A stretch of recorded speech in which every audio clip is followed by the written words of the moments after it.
Hi, everyone. Judge Andrew Napolitano here for Judging Freedom. Today is Monday, November 3rd, 2025. Alastair Crooke will be here with us in just a moment.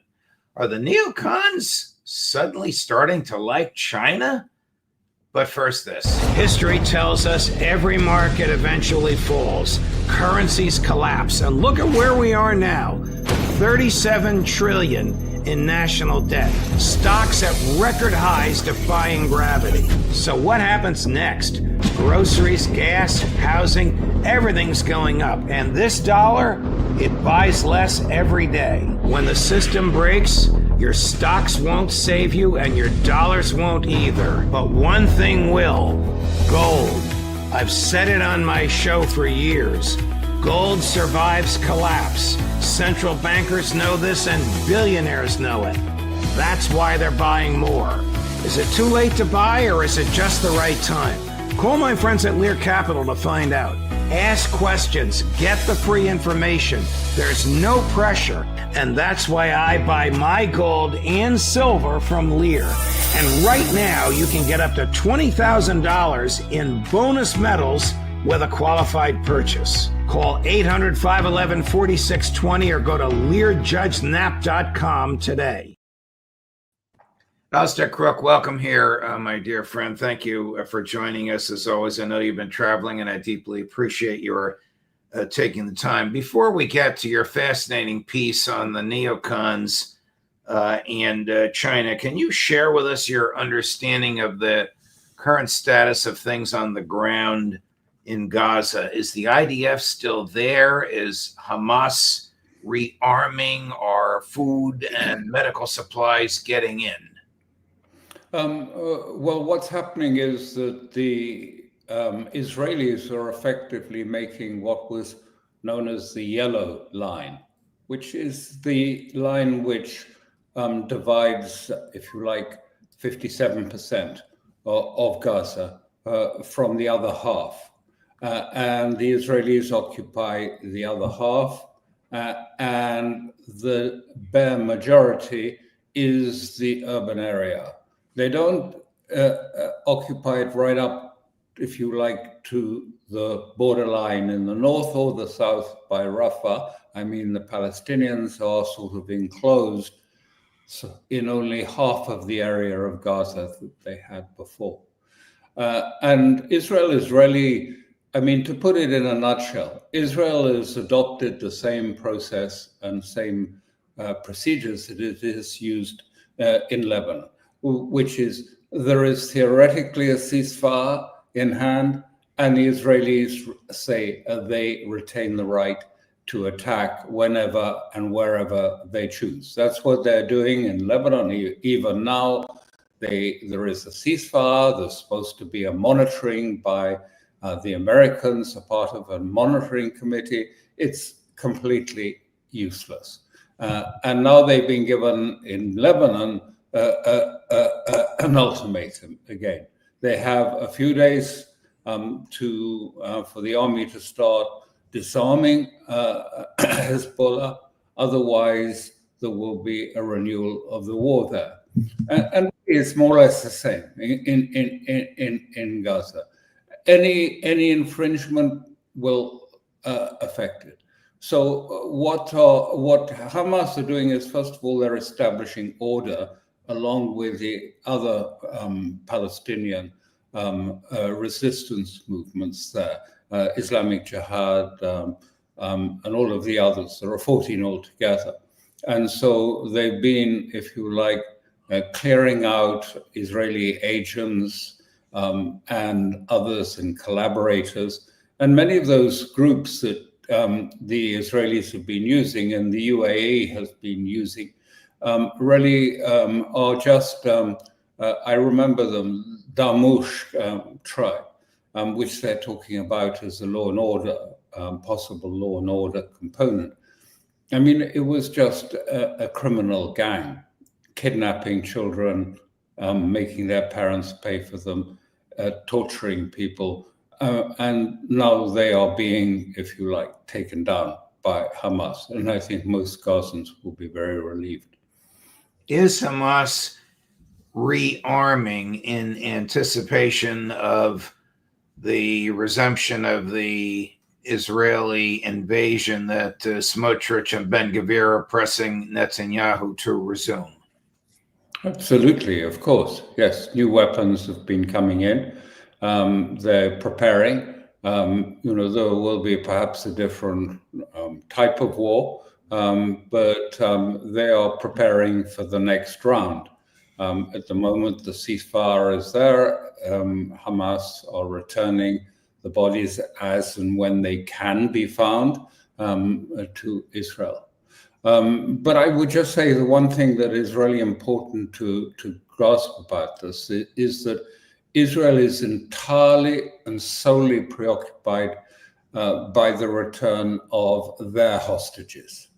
There's not a sense of the Palestinian hostages that have been released, that have been quite clearly badly abused in this.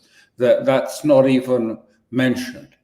And what is most striking, and this is the point I just want to underline, there's no sense in Israel, amongst the majority of Israelis, that anything wrong has happened in Gaza. There's no sense of a need to atone or explain or justify what has happened in Gaza. In fact, they just feel, okay, there's a ceasefire. We were really looking for a clear, if you like, humiliation of Hamas. We haven't got that, but we'll move on. And this is really important. I mean, I'm not just saying it as an anecdotal thing, but it's important because it suggests the war is not over. This is what happened in 48. You may know in 48. I mean, again, there was genocide. 800,000 Palestinians were expelled from their homes. There was criminal acts of assassination, genocide, rape, and there was no sense after it. Israel proclaimed itself the most moral state and the most moral army. But they had no, if you like, accounting for it. There was no proper inquiry. And so, there's no sense, I think, we can say that this war is going to end. It's just, I mean, this is a pause in the war, because with that attitude that there's nothing, that this was fine, we just mowed the grass a little bit more thoroughly this time. It's not going to, there's no ability to see that the other side, has a point of view that needs to be taken into account, or to say anything about what Israel did. And in fact, we have a big crisis in Israel, a scandal that is going on, which is rocking the state, which goes in the opposite direction. About a year ago, in the midsummer 24, there was abuse of prisoners in the Negev, in an Israeli prison in the Negev, bad abuse of the Palestinian prisoners. And some of this, which was their forcible rape, was filmed and videoed. And just recently, the head of the Army Prosecution Service, a Major General Toma Yushalami, leaked the video. And it has, of course, gone viral with comparisons with Abu Ghraib and all the other elements. And she has been hounded. She is a friend of the Attorney General, who they're also trying to kick out. And if you remember, there was a big fight. And units of the army came down and forcibly entered this prison to try and release their friends who were being investigated and held for the rape of Palestinian prisoners. And they forced that, and eventually they got them out. And now they're after the Major General Yushalami, who is the Prosecutor General for the Israeli army, and want to prosecute her and put her into jail for having allowed this video to circulate, which they said was the worst propaganda that Israel has had to suffer. And she went missing last night, and they thought she was committing suicide or trying to dispose of her telephone. They finally found her. Great applause in Israel. They have arrested her, and they say now they're going to go for her and the Attorney General.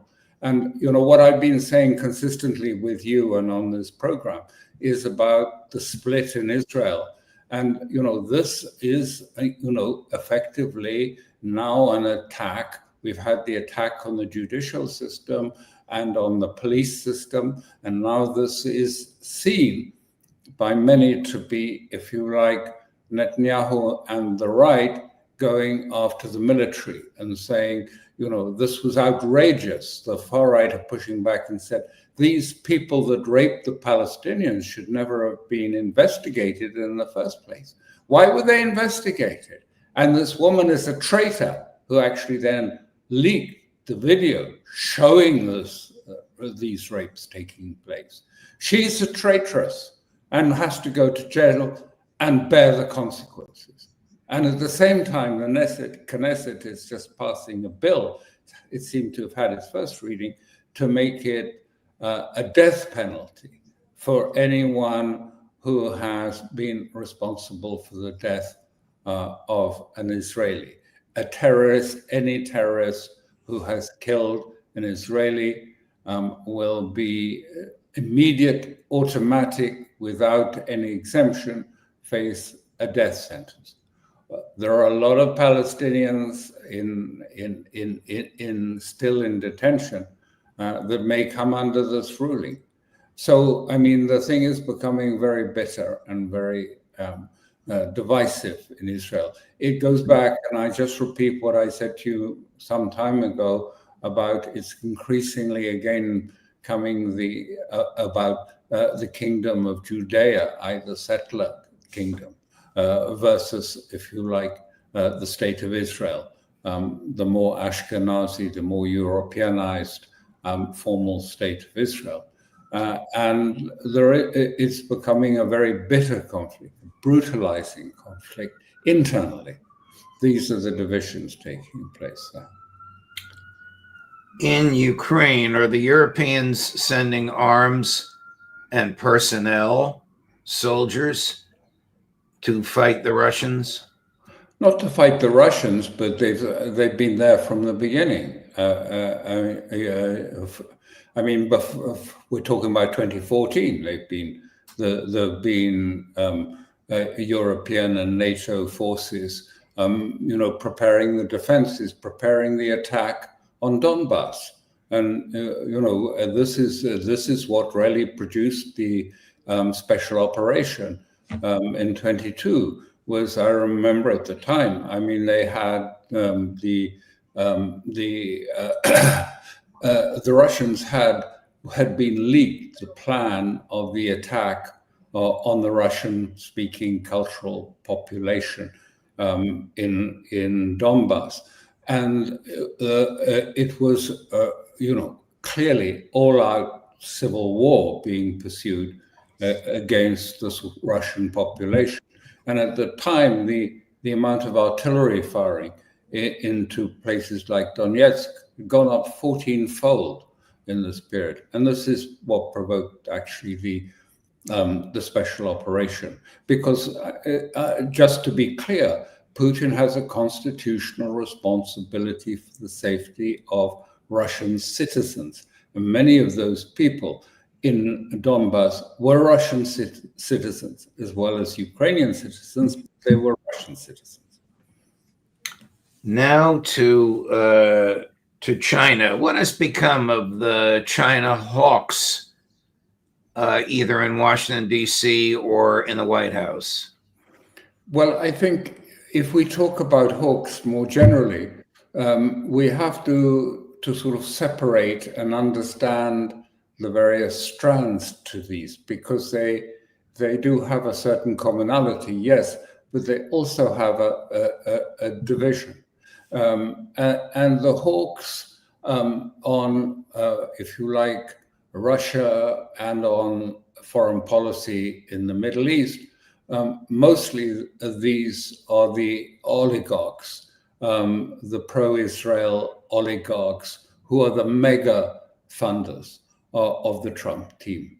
And you know, it was extraordinary how candid Trump was when he gave his Knesset speech, and when he admitted that these donors, imposed members of his teams, John Bolton and others, and we know, of course, that Rubio was one of those. So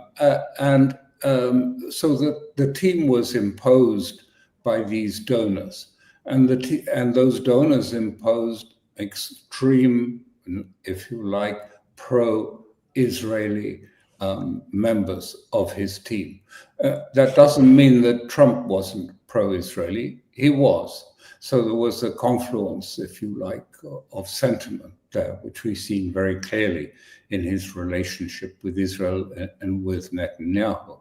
Now, these people have one overriding objective, of course, which is to maintain US military hegemony and strength, because that is what is needed to preserve Israel.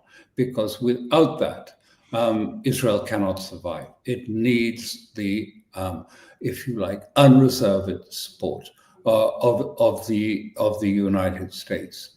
Now, within those donors, and just to be clear, that we saw Miriam Adelson, and her late husband, of course, was the principal donor to which Trump referred. But recall in the late 80s and early 90s, there was a crisis in the Trump property empire in Atlantic City with his properties there. And it was going bankrupt. And it was sufficiently severe, the crisis, that it could take down everything. His properties in New York, in Vegas, the whole thing would collapse. And so what happened, it was Sheldon Adelson who came to the rescue and put together a group of like-minded pro-Israeli oligarchs with him to bail him out and to restore his economic fortune. And he came through it because of the help of Sheldon Adelson and the other group of pro-Israeli oligarchs. He owes them a lot, and I'm sure they know it and he knows it. And so they have a very strong hold over that segment of policy. Some of his other donors, who are equally pro-Israel in many sense, but put ahead of that, see the importance of, if you like, a relationship with China with the motivation that China can be pulled out of its alliance with Russia, leaving Russia isolated, more isolated, and without the support of China. So the aim from, if you like, I call these the sort of Wall Street donors, the business and Wall Street donors, wealthy, very hugely wealthy oligarchs, do want to see a deal with China. And actually, they would like to see the tariffs, Trump's tariffs, go completely. And, you know, they are lobbying and making applications to the Supreme Court for the hearing on Wednesday to persuade the Supreme Court to say that the tariffs that Trump has imposed, where there was no economic emergency, were unconstitutional. And so this is a different, if you like, faction, but it's not ultimately very different. They are just neocons of a different stripe. And also, because they're very much the banking confraternity, and many of those, a few of those, I should say, perhaps, of course, have a long history. I mean, these were the banks, some of them their predecessors in leading these banks financed the Bolshevik Revolution, Right. financed that process, and then were financing, if you like, some of the oligarchs in the 90s, in the Yeltsin period, when, the Harvard boys nearly bought the whole of Russia for a few dollars because of the economic crisis. Let me ask you about President Xi. It is not entirely clear, at least not to me, and I read many of the same things that you do, what President Trump and President Xi actually agreed to last week when they were together in the Far East.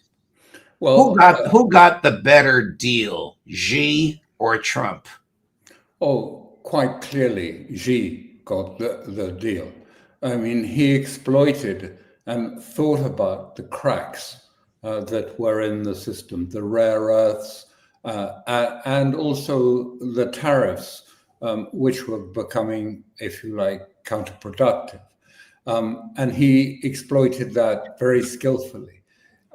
It's not that they just have some dominance in rare earths, they're unassailable in terms of rare earths. Yes, they have 70%, something like that, of the rare earths, but they have 94% of the global refining capability, and they have a near monopoly on the true tools and the methodology for actually extracting rare earths. In some of the rare earths, some of the metals, they have 100%. So they're pretty unassailable. And what Trump got in the end was purchases of soybeans. Well, this is, why Besant is sort of doing victory laps and about that. It's not clear exactly what the position is, because you probably know better than I.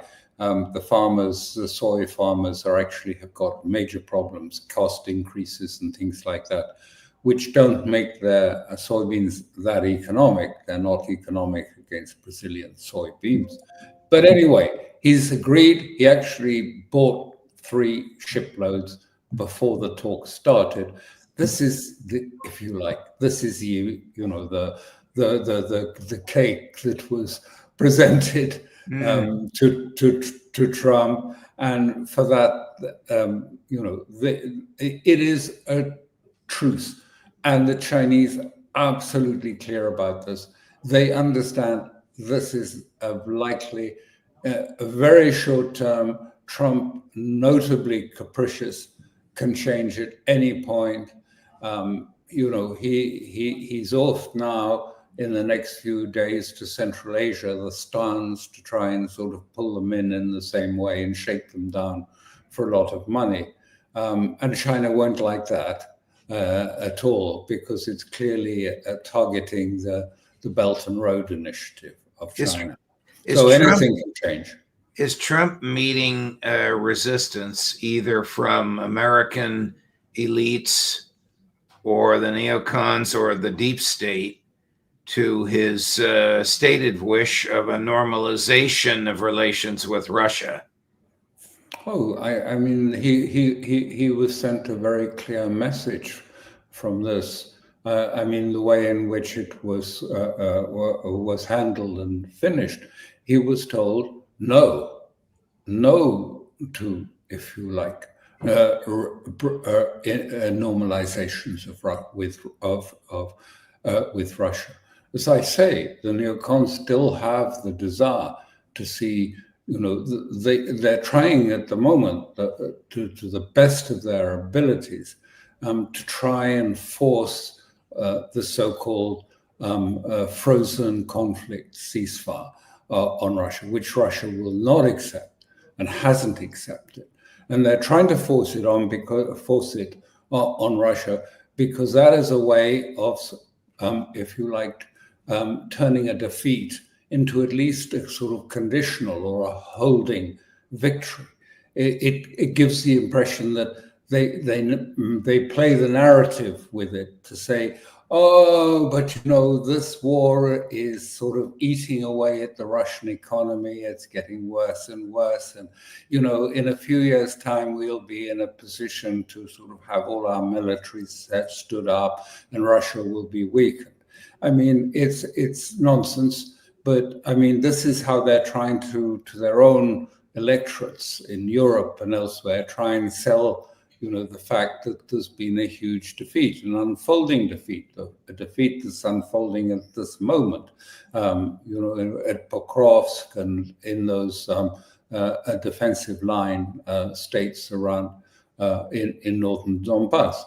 So, I mean, this is the aim. But there is a lot of bad blood between those oligarchs and bankers who financed the Russian Revolution, and from earlier who hated Stalin, as you know how much the Trotskyists detested. American Trotskyists have always detested Stalin as being an anti-Semite. So there's an element of sort of personal animus in this. But these are the mega donors, and they just, it's not that they are ideologically different from the ones that are totally focused on, if you like, Israel and on Russia, but they are slightly different from the ones who would like to see some sort of pulling of China in, because they are terrified of two things. They're terrified that the AI bubble, the artificial intelligence bubble, will be burst and will pop, and that will cause mayhem in the markets, in the financial markets, and Trump and the as a whole, the team are very worried that the Supreme Court could rule that most of the tariffs are unconstitutional, and that he, or even oblige him to repay the money that has been raised on those tariffs, right, all the billions that have been raised on that, which would be obviously a real crisis. Last question. Is Syrian President al-Jolani a person you ever thought you'd see feted in the Oval Office with the President of the United States? I think it's actually despicable. Am I surprised? I've always known, and I've written about it for a long time, how much CIA and the establishments were playing with Jolani and Nusra. We now know, at least there's been reporting, that during 2022-23, US aid and the various NGO vehicles were putting 22 billion into Syria. I mean, huge sums. And a lot of that was going into Nusra.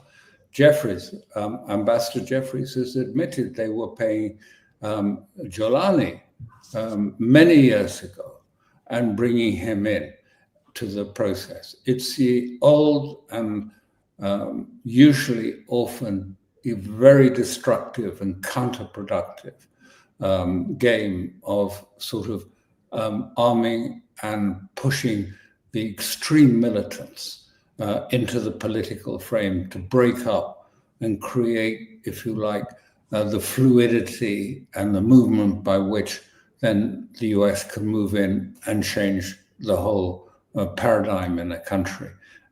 Unfortunately, it's going to be at the expense of many Alawites and Christians and Druze and others who are being killed even now in Syria. I'm amazed that anyone should want to shake this man's hand, but then, this has been going on for a long time, this playbook by the United States, by the CIA. The military actually took a rather different view under General Flynn.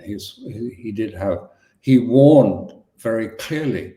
I just want to put that on record because it was, I think, a very courageous thing. He warned that the people that the CIA, on the other hand, they were training and dealing with quite different groups of jihadists.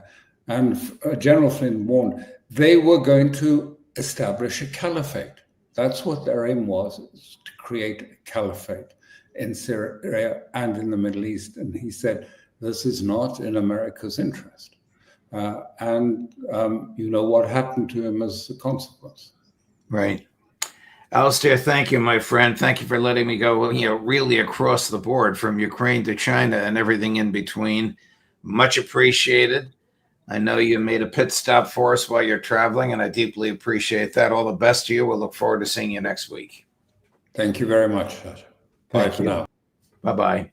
Coming up later today at 10 o'clock this morning, Ray McGovern. At 11:30 this morning, Larry Johnson. At 1 o'clock this afternoon, Professor Francisco Rodriguez from Venezuela is coming to us from Denver, but he is a Venezuelan and an expert on Venezuela, and he's telling Donald Trump, leave Venezuela alone. That's at 1 o'clock today.